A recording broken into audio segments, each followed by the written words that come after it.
Chatter. In this video, we will be talking about my very first 2024 gubernatorial election predictions. So, in 2024, of course, we have been talking about the presidential race. We've been talking a little bit about the Senate elections in 2024. I even did a video about the 2024 House elections. And then there's the 2023 elections, 3 gubernatorial elections in Kentucky, Louisiana, and Mississippi. However, in this video, we will be talking about something that I have never made a video about yet, and this is my very first one. These are the 2024 gubernatorial elections. They're really not all that important, as not many states hold their gubernatorial elections in presidential years. But, of course, it is definitely necessary to talk about. And as time goes on, we will be talking about these elections almost just as much as we did for the 2022 gubernatorial elections. So let's get started. So with just like our House and Senate elections, we have to remember that these are being held concurrent with the presidential election, and of course that will affect all the elections in 2024 because, with Trump, just as an example, with Trump on the ballot, that's going to hurt many Republicans across the country, whether it be in the Senate or governor, whatever.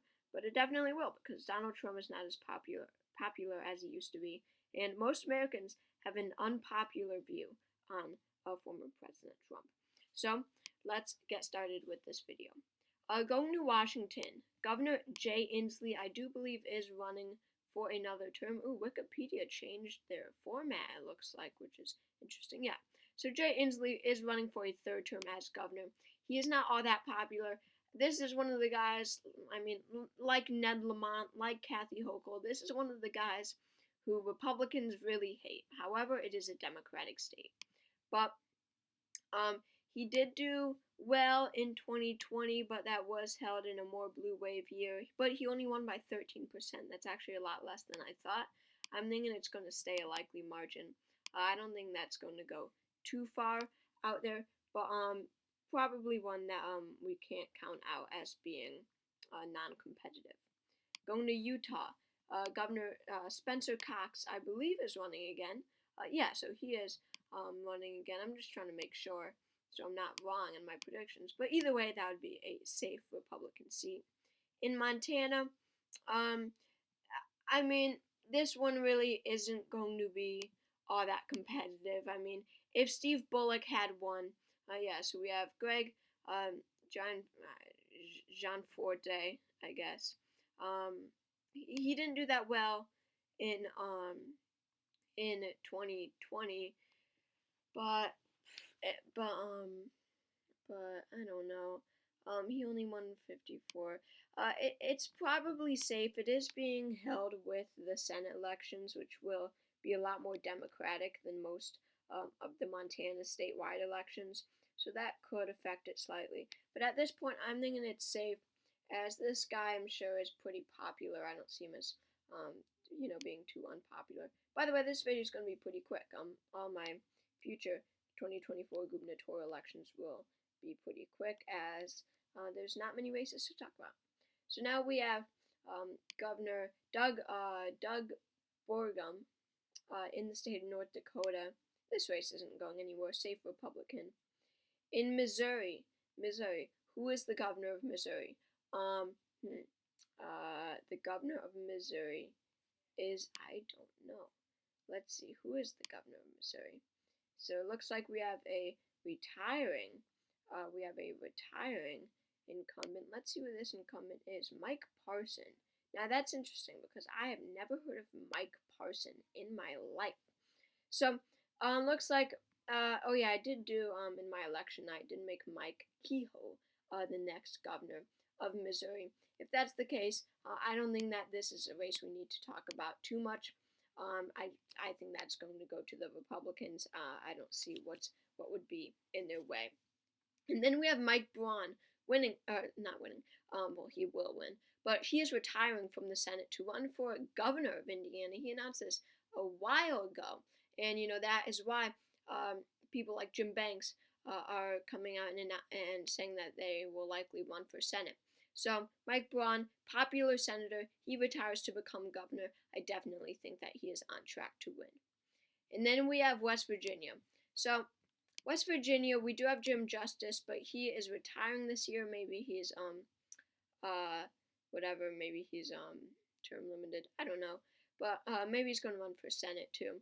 But Moore Capito, I know there's Shelley Moore Capito, but really, regardless, Democrats. It's not like Democrats are winning this seat. That's a safe Republican seat.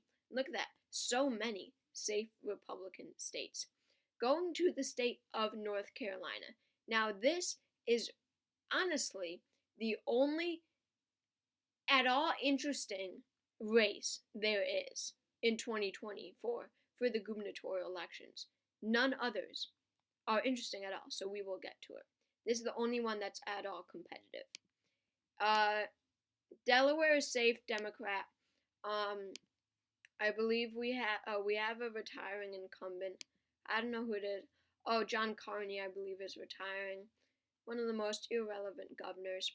But in a way, Vermont and New Hampshire are interesting because in both of these states, we have elections. These are the only gubernatorial elections in the country. These are the two states that hold their gubernatorial elections every 2 years instead of every 4 years. So the governors, Phil Scott of Vermont and Chris Sununu of New Hampshire, are both extremely popular Republicans, even though both of these states are very Democratic, especially Vermont, more so Vermont, not really New Hampshire. So, because of that, it becomes a question of, are these two going to run again? Will Phil Scott run again? Will Chris Sununu run again? And both of them have been in office for 8 years now, okay?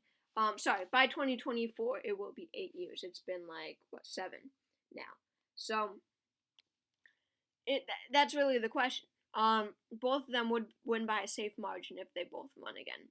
And looking at Chris Sununu, I think that he could be gearing up for a presidential bid. I think that is something that is very likely at this point. Looking at what he's saying on these shows, looking at these news stations, and I feel like he could be one to retire in 2024.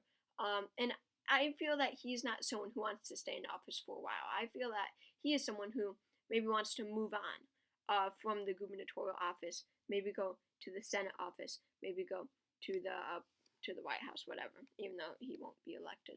So Phil Scott, I think, will stay in. I think that he's someone who doesn't want any position further than governor of Vermont, and I think that he will be reelected by 40-50%. But Chris Sununu, on the other hand, I do think that he will retire in 2024, and I think that a Democrat will be elected by a likely margin in 2024. And then we have the state of North Carolina. In North Carolina, we have a Democrat incumbent, Roy Cooper, who cannot run for a third term in 2024, so he is forced to retire. Looking at the potential matchup, the Democrat will likely be Josh Stein, who is the Attorney General of North Carolina, a pretty popular guy, someone that I really could see taking over the governor's mansion. I really think that he is gubernatorial material, like presidential material, but gubernatorial material. And then on the Republican side, most can agree he is pretty far right, the Lieutenant Governor Mark Robinson. So, I think that Stein would win this race by a lean margin because I do believe that would be a matchup. Number one, I think that Josh Stein is an extremely electable candidate. I think that he would be a very good candidate statewide. Roy Cooper is a popular Democratic governor. That will leave voters a good taste in their mouths of the North Carolina Democratic Party. And then Donald Trump is on the ballot. Donald Trump will, if he carries North Carolina in 2024, it would be extremely, extremely narrow. At this point, it might be more likely that he does not carry North Carolina than he does. So that would weaken Mark Robinson. Plus, Mark Robinson is not a good candidate as he is extremely far to the right. So at this point, I'm thinking that North Carolina is lean blue. So thank you all for watching this video. Make sure to subscribe to the channel if you haven't already. That would help me a great deal. Check the links on my banner to my Patreon and to my eBay store. Any donation to my Patreon and any purchase from my eBay store would mean a lot to me and mean a great deal to me. So, thank you all for watching. As I said, I hope to see you all next time. Thanks again.